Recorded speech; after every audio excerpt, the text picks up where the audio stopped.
Hello. सभी को मेरा ओम साई राम। मैं अमिता खरे फ्रॉम बीकानेर से हूँ, राजस्थान से हूँ और मेरी पैदाइश जो है वो अयोध्या में है। नेटिव प्लेस मेरा अयोध्या है।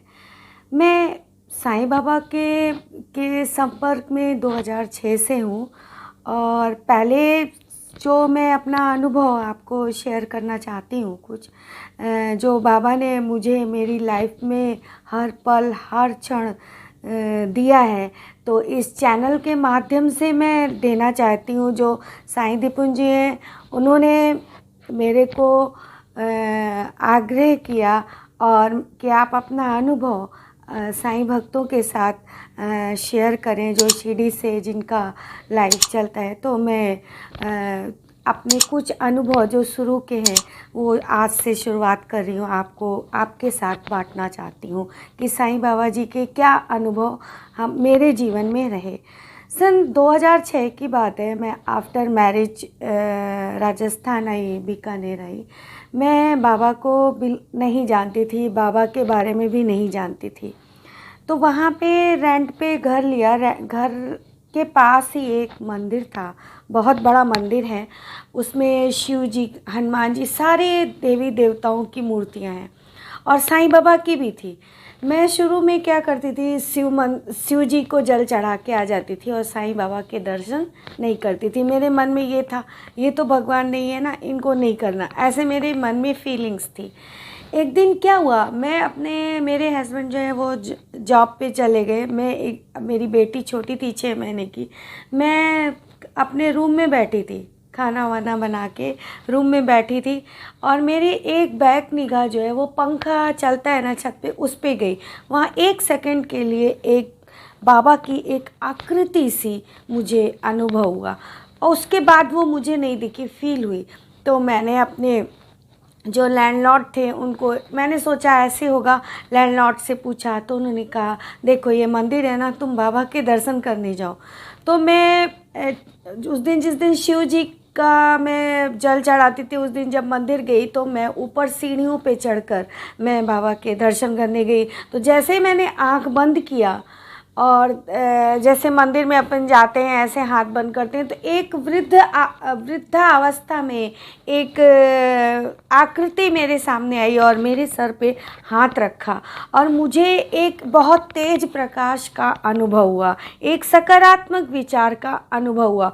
उस दिन से मेरी ज़िंदगी में परिवर्तन होने लगा। फिर मैंने जो जो इच्छाएं जाहिर की, वो मेरा सब चीज़ अपने आप बनती चली गई और उस तरह से वो पहला अनुभव मेरा था। तो बाबा, तो फिर मैं रोज़ जाने लगी क्योंकि मुझे एक आनंद का एहसास होने लगा। मैं उनको देख के भूल जाती थी कि मुझे कुछ मांगना है। बस मंदिर चढ़ती तो उस जो बाबा की प्रतिमा थी उसके आगे वो वृद्धा अवस्था की बाबा की जो पोज है सफ़ेद भेस में, वो मुझे नज़र आती थी, बिल्कुल जैसे मुझसे वो अंदरूनी मुझसे बात कर रहे हैं और मैं बिल्कुल उनका ध्यान करने लगती थी। ऐसा मेरे साथ ये बीकानेर में साईं बाबा मंदिर पवनपुरी में, वहाँ पे ये मेरा पहला अनुभव रहा। और वो रोज़ मेरे सर पे हाथ रखते और मैं आती और मेरे चेहरे पे अजीब सा प्रकाश और एक सकारात्मक ऊर्जा का प्रवाह होता। और फिर मेरे को किसी ने कहा कि साईं चरित्र पढ़ना चाहिए। मैं साईं चरित्र के बारे में नहीं जानती थी, तो मेरे हस्बैंड ने बोला कि शिरडी, मैंने कहा मुझे शिरडी जाने की इच्छा है। तो उन्होंने रिजर्वेशन देखा तो उस वक्त एक ही ट्रेन चलती थी जयपुर से मनमाड तक, उसमें पूरी फुल थी ट्रेन, लेकिन मेरी इच्छा थी मैं जाऊं। तो एक बार देखा, 2 बार फुल थी। फिर एक दूसरी डेट पे हमने 2 दिन बाद की देखी और उस दिन थर्सडे था, वेडनेसडे था, सॉरी, थर्सडे को पहुंचना था शिरडी, थर्सडे को। वो एक सीट हमको मिल गई उस कंपार्टमेंट में। बाबा की दया से मैं शिरडी पहुंची और शिरडी में वहाँ पे जब मैं पहुंची तो मुझे ये जो साईं बाबा का आप देख रहे हैं, ये मुझे स्वयं बाबा का अनुभव हुआ और ये मुझे स्वयं बाबा के रूप में ही किसी ने मुझे ये भेंट किया। और मैं धन्य हो गई वहाँ पे इनको। तब से मैं इसको, ये शिरडी से ही बाबा हैं। और कि किसी ने मुझे, जैसा मुझे लगा कि बाबा त्याग से और सद्भावना से और प्रेम से मिलते हैं, वो मुझे अनुभव हुआ। मैंने ये विचार भी नहीं किया था कि मैं बाबा की मूर्ति लूँगी, लेकिन ये बाबा स्वयं मेरे पास चलकर ये इस चीज़, मूर्ति के जरिए, इस प्रतिमा के जरिए शिरडी से मेरे पास आए। किसी ने मुझे ये भेंट की, ये मेरे घर में विराजमान हुए शिरडी से आकर। और तब से मैं इनका ध्यान करती हूँ, बाबा का ध्यान करती हूँ और बाबा को मेडिटेट करती हूँ। मुझे वो हर चीज़ का अनुभव हो जाता है, लेकिन मैं उस चीज़ को अपने शब्दों में कुछ ज़्यादा बयान नहीं कर सकती, क्योंकि परमपिता गुरु, हमारे गुरु सतगुरु साईं बाबा के लिए कुछ भी कहना हमारे बस की बात नहीं होती। हम सिर्फ अनुभव जो वो देते हैं, जिन भक्तों को वो चुनते हैं, हम वही बोल सकते हैं। तो इन्होंने मुझे चुना, तो ये मैं इनका शुक्रिया करती हूँ बाबा का कि इन्होंने मुझे चुना। तो ये शिरडी से मेरे पास, मेरे घर में आए थे। मुझे बहुत खुशी थी कि साईं बाबा मेरे पास आए। मुझे साईं चरित्र पढ़ने की इच्छा हुई, तो मैं शिरडी से लौट आई, लेकिन साईं चरित्र नहीं ले पाई। मेरे मन में ये था कि शिरडी से लौट आई, अब पता नहीं कब मिलेगी, ये तो बाज़ार में मिलती भी नहीं है, मैं कैसे खरीदूंगी। आप विश्वास मानिए, मैं बस यही ध्यान करते हुए ट्रेन में वापस आ रही थी। मैंने अपने हस्बैंड को भी एक बार कहा, मैं साईं चरित्र नहीं ले पाई, क्या है, बाबा का पढ़ना था, उसमें क्या है, बाबा का चरित्र है, मुझे पढ़ना था। मैं अपने घर बीकानेर आ गई। दूसरे दिन की बात है, हमारा साईं बाबा मंदिर है हमारे घर के पास, वहाँ पे कोई साईं चरित्र बांट रहा था, बिल्कुल वही शिरडी से लाके वो 100 साईं चरित्र। लेकिन मैं उस वक्त मंदिर में नहीं थी जब वो बांट रहा था, लेकिन वहाँ के जो पुजारी हैं, उन्होंने पता नहीं कैसे एक साईं चरित्र जो वहाँ बाबा की प्रतिमा है साईं, वहाँ पे रखी और मेरे घर आके उन्होंने बुन दिया कि ये आपको हम साईं चरित्र देते हैं। तब मुझे दूसरा अनुभव हुआ कि बाबा ने जो मैंने चाहा वो मेरे पास आया। मैंने साईं चरित्र पढ़ना शुरू किया और साईं चरित्र में बाबा की जो रचित लीलाएं हैं और जो वो वाकई में जीवन को बदलने वाली हैं। अगर हम उनका गहन अध्ययन करते हैं तो हमें अपने जीवन में एक प्रकाश सा, एक सकारात्मक सोच का प्रभाव पड़ता है। होता क्या है, जो सार है, बाबा ने यही कहा है कि कर्मों का जो फल होता है वो ज़रूर भोगना पड़ता है और भोगना भी चाहिए, क्योंकि कोई भी इंसान कर्म बंधन से नहीं छूट सकता। तो बाबा के संपर्क में आने से वो जो भोग है, जो हम कष्ट भोगते हैं, वो धीरे धीरे उसको सहने की शक्ति आ जाती है और वो कम होने लगता है और हमारे अंदर सकारात्मक सोच का प्रवाह होने लगता है, जिसके कारण हम कोई भी वर्क करते हैं तो वो सकारात्मक सोच का प्रभाव होता है और वो काम में हम सक्सेस होते हैं। तो हम, बाबा ने कभी नहीं कहा कि हाँ मैं ईश्वर हूँ। बाबा हमेशा कहते थे मैं तो फ़कीर हूँ, उसका दास हूँ। बाबा ने कभी अपने को नहीं कहा। बाबा सब धर्मों का सम्मान करते थे और सभी धर्मों को मानते थे। और बाबा की जो शिक्षाएं हैं, जो साईं चरित्र के जरिए लोगों में मैं अपने, मतलब मैं क्या, बाबा मुझसे खुद कहलवाना चाहते हैं, वो मैं ज़रूर शुरू करूँगी। साईं चरित्र का जो प्रथम अध्याय है उसमें बाबा ने एक चक्की पीसते हुए, गेहूँ पीसने की कथा जो थी, जो 1910 में बताया था कि बाबा प्रातः काल जो थे वो मस्जिद में जब सब लोग आए तो देख रहे थे, 1910 की बात है कि बाबा जो हैं वो बड़े आश्चर्य से ठिकाना नहीं रहा कि वो चक्की पीसने की तैयारी कर रहे थे। बाबा फर्श पर एक टाट का टुकड़ा बिछाया और वहाँ हाथ से पीसने वाली चक्की रखी और उन्होंने कुछ गेहूँ डालकर उसको पीसना शुरू कर दिया। बड़ा मार्मिक अनुभव था ये। अगर हम साईं चरित्र में ये पहला अध्याय पढ़ते हैं, ये एक लाइन है, अगर आप इसको एक लाइन ले लें तो वो लाइन है, लेकिन इसको अगर आप अनुभव करें कि वो चक्की को पीस रहे थे तो इसमें बहुत ही मर्म छुपा हुआ है, कई मर्म छुपा हुआ है। जो सोचने लगे कि बाबा के जो वहाँ पे लोग आए उस वक़्त 1910 में, वो देख के ये सोचने लगे कि बाबा को किस चीज़ की ज़रूरत है, वो क्यों आटा पीस रहे हैं, क्यों गेहूँ पीस रहे हैं, उनके तो कोई भी परिवार नहीं है, वो तो भिक्षा मांग के खाते हैं, फिर उनको क्यों ज़रूरत है, शायद वो हम लोगों में बांट दे। तो आज जो ये महामारी का दौर है, कोरोना फैला हुआ है, उस दौरान वो हैजा बीमारी फैली हुई थी।